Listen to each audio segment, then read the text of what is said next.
Greetings, FMBC family and friends. As we celebrate our 138th church anniversary, this documentary will trace our roots from the beginning to the present time, with emphasis on properties that we have acquired throughout the years and how those properties enhanced our vision and mission.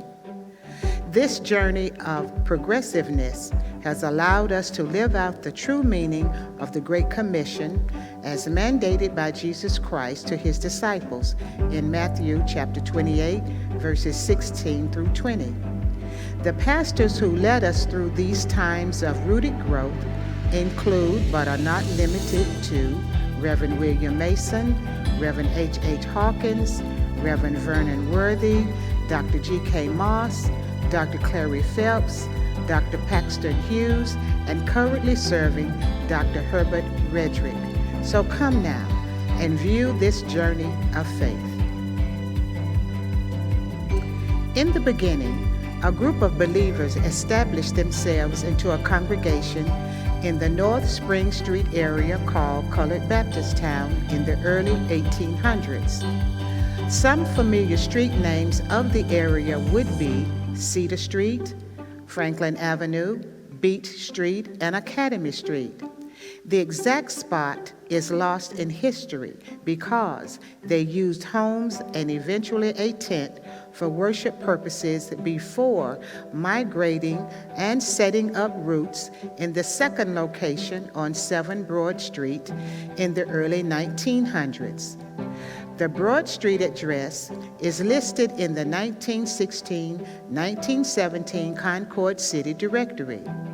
A Sanborn map of 1927 shows the actual location of the early church under the original name Rising Mount Zion. This move of faith set in motion the longevity we now enjoy. In 1925, a new sanctuary was built on our present and historic Chestnut and Tournament Street Sanctuary. The faithful congregants marched from the Broad Street Sanctuary to a new era of service. The cornerstone on the historic sanctuary bears witness to this third location. Our present House of Hope Outreach Ministry, which is directly across the street from our former early church on Broad Street, was once the historic residence of Professor E.L. James and his spouse, Mrs. E.O. James, who was on faculty at the former Logan High School of our community.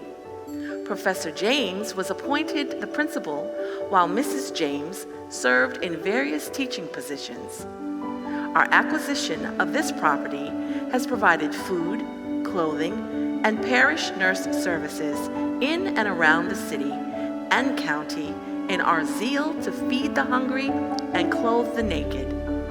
This concept is rooted and grounded in being our brother's keeper.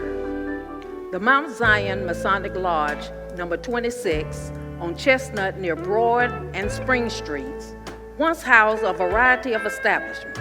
In addition to the lodge, it also was a meeting place for the Eastern Star and a dance hall called the Big Apple. In the one publication, it also served as a hosiery mill.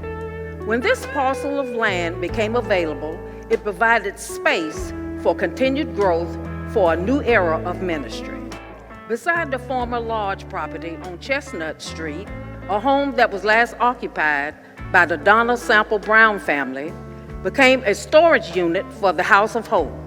Our ever-growing ability to serve the least of these demanded more space for non-perishable items. Our causes for Christ took on another branch to be rooted in service.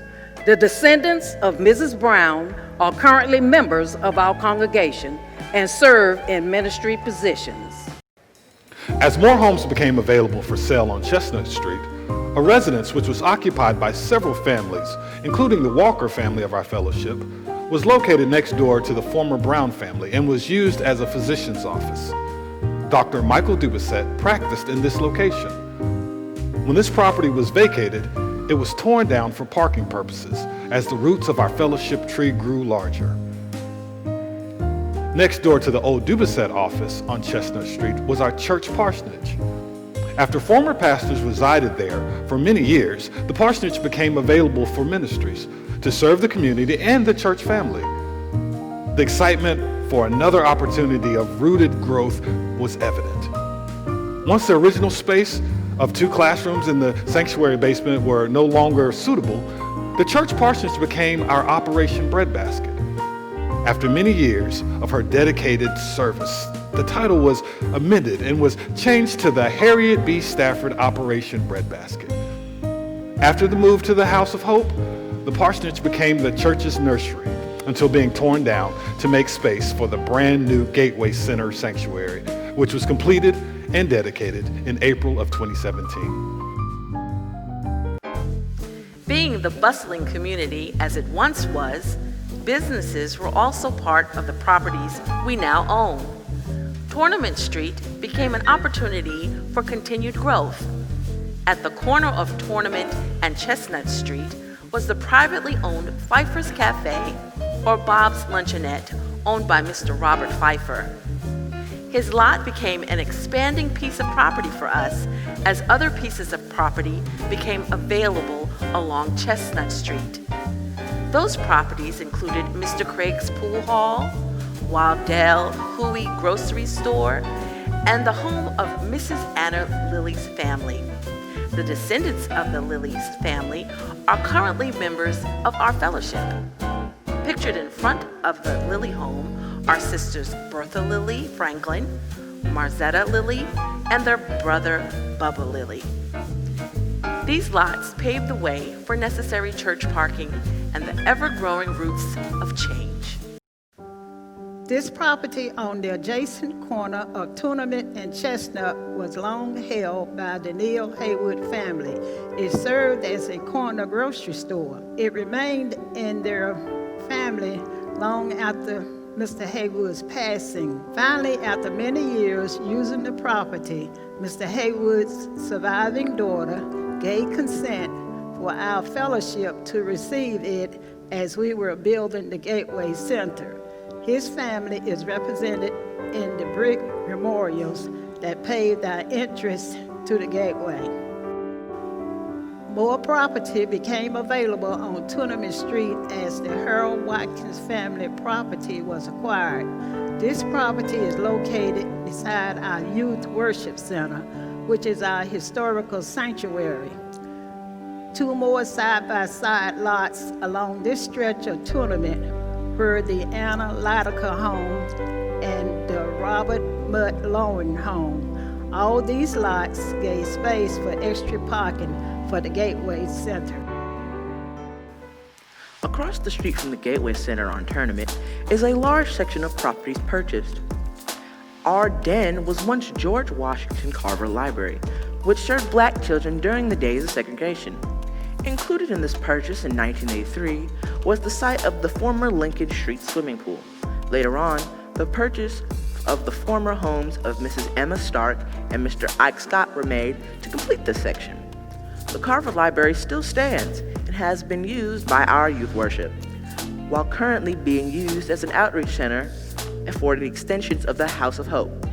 The former Parks Barbershop was a much-needed addition to our fellowship. The activities in the den made it possible for new roots to grow. This lodge, located on the corner of Tournament and Lincoln Street, was once a landmark of various occupations. The duplex served as a beauty shop, a shoe repair shop, Christian aid store, convenience store, sweet shop, Boger Hall lodging, and was temporarily used as a library before the Carver Library was built. It was once thought that this was one of the oldest buildings left in the Logan community before being torn down for additional space. A cinder block building beside the Masonic Lodge once housed various businesses. Our journey has come to an end, but not our roots. For the last 138 years, we have always evolved during the good times and bad. Our backs are straight, our eyes are fixed, and our convictions are as sure as the God we serve. The tree still stands as a testament to what God can and will do. Let's look into the future. Little roots are starting to grow.